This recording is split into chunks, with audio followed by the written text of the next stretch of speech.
Para todos aqueles que aínda non me coñezan, eu son Rosalía de Castro e na madrugada do 23 de febreiro de 1937 vin a luz na casa da miña nai, preto de Santiago de Compostela. A miña nai, María Teresa de la Cruz Castro, foi a primeira a quen sentín chorar, firalga e sen cartos. Nacín nunha época na que as mulleres valían menos que os homens, e se por riba eran mulleres, pobres e labregas, xa non valen nada. Eu ende xamais puiden crer tales mentiras, pero estas crenzas acompañaronme sempre. Non viví coa miña nai durante toda a infancia, senón que un pouco estive con ela en Padrón e outro moito, concretamente aos 8 anos, estive na casa da miña tía paterna, na aldea de Castro Ortoño, en Ames. Ali puiden saber da realidade do meu povo, coas miñas veciñas labregas, o sentir da nosa linga, as cantigas, as lendas, os costumes, fundime así coa nosa terra e xamais esquecería. Sobre 1850, marchei por fin vivir coa miña nai a Santiago. E ali fixen o que se supoñía que debía facer unha señorita, estudiar pintura, música e ir a miúdas actividades culturais do Liceo de la Juventud, con outros amigos como Eduardo Pondal, o meu ben querido por sempre Aurelio, e, como non, a Manuel Murguía. Con 19 anos marchei a Madrid, xunto coa familia moi valente meu. Moito se falou do porqué desta viaxe. Teño que reconocer, sí. Marchei polas presións sociais recibidas despois de asistir, xuntos cos meus camaradas, ao banquete de Conxo, o cal asistir, xunto con Pondal, Aguirre, Pazmamoa e Murguía, a aquel tan sonado ano.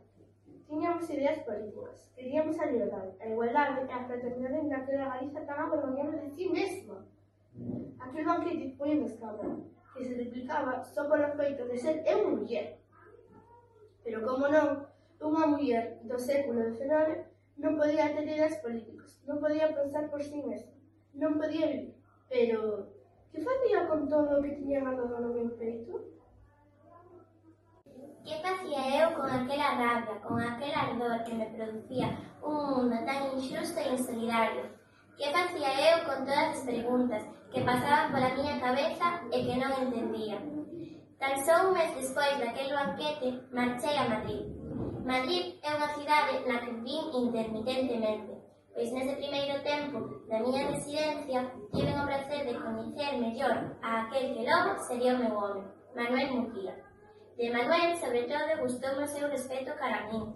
Para a época, foi un home que me tratou ben, escoitábame, entendíame, lía os meus poemas, valorábaos. Pois sí, Rosalía, que poemas máis fermosos. Necesitaban ser escoitados.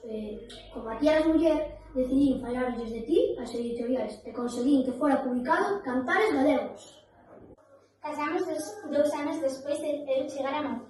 Manuel foi o meu brazo dereito, o meu bo compañeiro.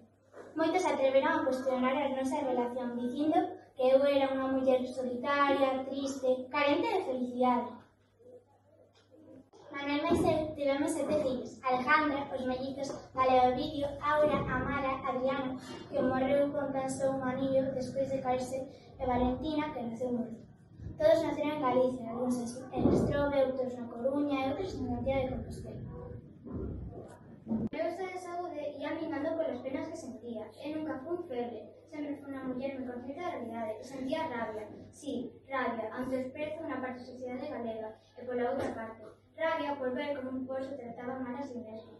Rabia por desprezo unha lingua tan fermosa. Rabia porque non nos deixaron construir un mundo mellor. Pensaba moito, demasiado. Doíame a pobreza, doíame a fame, doíame saber que aquela terra que eu amaba tanto lembraba da miña infancia con cantares de alegría. Só se retorcían uns poucos homes de poder que humillaban ao seu povo e a súa lingua. Non era fea, tampouco era normal. Eu sempre fui realista. Vía toda aquela injustiza ao meu redor. Que facía con iso? Onde metía eu toda esa pena? A pluma foi a miña salvación. Escribir, escribir, escribir. Desde 1871 non volví salir de Galicia. E con iso que pesaba moito o meu fillo que morrera tan pequeno. E na miña outra filla que nacera morta.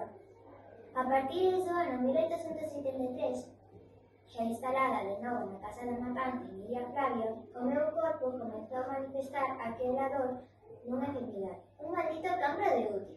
E foi así que naquela fermosa casa, e despois de estar postrada durante 3 días moi enferma, o 15 de xullo de 1875, rematou a miña vida.